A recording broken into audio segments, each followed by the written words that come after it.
नमस्ते, मी अमित पाटील. आपल्यासोबत आहे RRB PO selected Rameshwari Tambekar आणि तिचे आई बाबा. तर रामेश्वरी ही आपली 2019 बॅचची स्टुडंट आहे.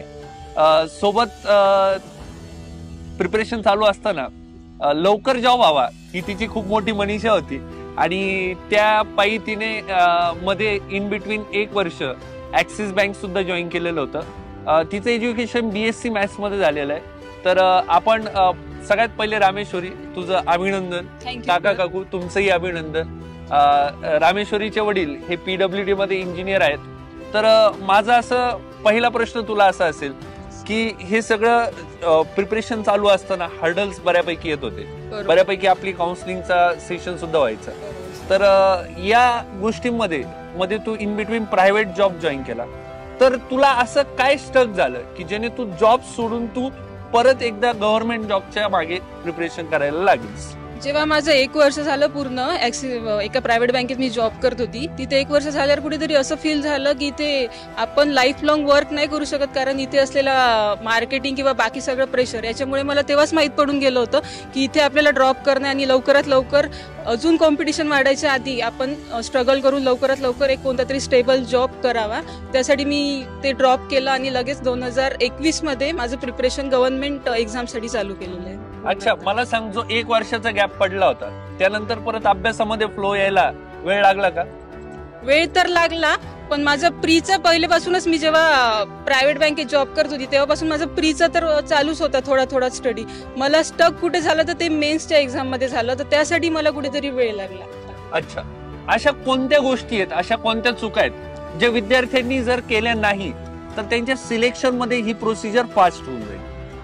चुका सांगायचं झालं तर सर एक सांगतात की टॉप 6 जी कॅटेगरी आहे की टॉप 6 एक्झाम देतात, तर त्या कॅटेगरी मधली मी आहे की मी सगळ्यात मोठी चुकी केली की जेव्हा मी तो जॉब ड्रॉप केला त्याच्यानंतर मी फक्त आणि फक्त टॉप 6 कॅटेगरीच्या एक्झाम्स देत होती. त्यामुळे माझं तिथे जास्त कॉम्पिटिशन असल्यामुळे सिलेक्शन व्हायला वेळ लागला.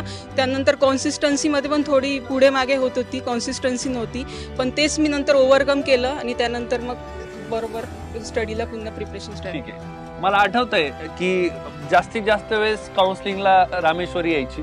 तर एकदा काउन्सिलिंगचं इम्पॉर्टन्स काय असतं हे जर विद्यार्थ्यांना जर कळलं तर मे बी त्यांना थोडीशी त्यांच्या सिलेक्शन मध्ये मदत होईल. ऍक्च्युली मी जेव्हा पण बॅच केली, 4 महिने मी बॅच केली होती, संपूर्ण 5.0 ऑनलाईन बॅच केली होती मी.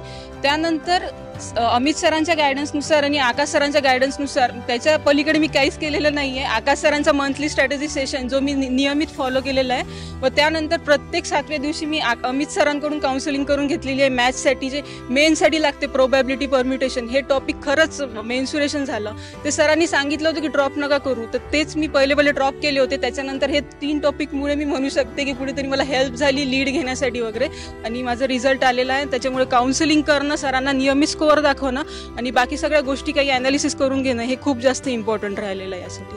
अगदीच बरोबर, कारण की मेन्सची प्रिपरेशन करत असताना बऱ्याचदा विद्यार्थी चुका करत असतात आणि त्या रेक्टिफाय करण्याचा आमचा एक प्रयत्न असतो छोटासा. तर रामेश्वरी, इथून पुढेही तयारी चालू ठेवायची का बाकीच्या एक्झाम्स? तर सर डिपेंड करते, कारण मला जिथे पोस्टिंग भेटेल तिथे मला असं वाटत आहे की वर्क प्रेशर बहुतेक आतापर्यंत जे जॉईन झाले त्यांच्याकडून ऐकलंय मी की तिथे वर्क प्रेशर थोडं कमी असतं, त्यामुळे आपण आल्यानंतर स्टडी करू शकतो. तर मी रेग्युलेटरीसाठी नक्कीच ट्राय करणार, आणि ते पण अमित सरांच्या, नाकाश सरांच्याच गायडन्सनुसार.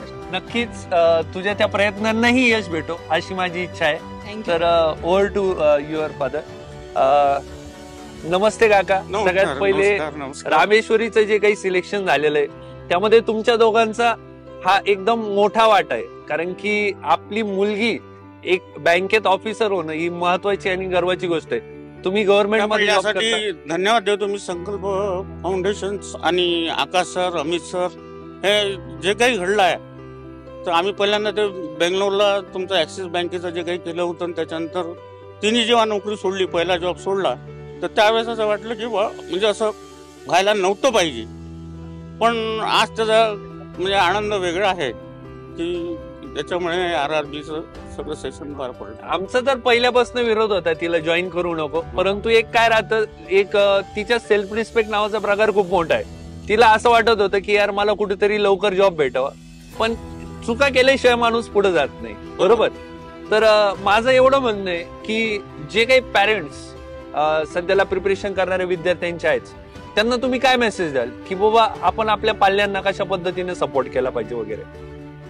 सपोर्ट तर करायलाच पाहिजे, पण विद्यार्थ्यांवर बऱ्याचशा गोष्टी डिपेंड असतात. जसं रामेश्वरीच्या बाबतीत मी सांगतो की तिला झोप यायची म्हणून ती एक वेळ जेवायची फक्त.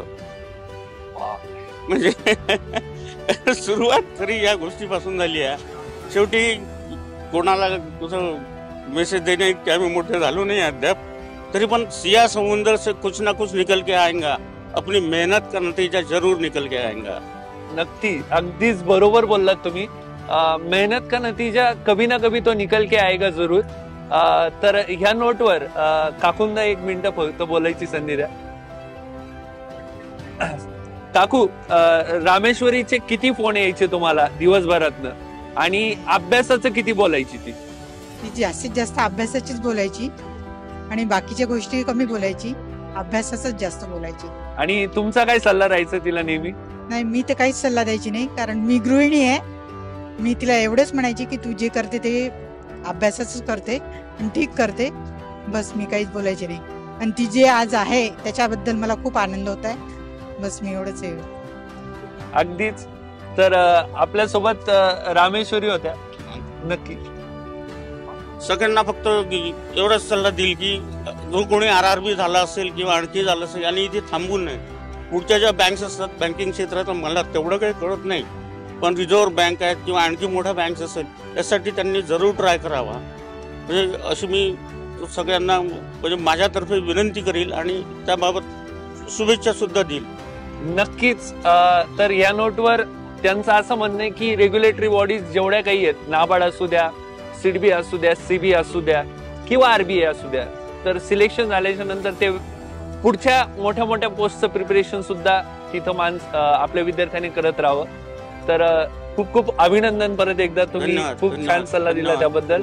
Thank you so much.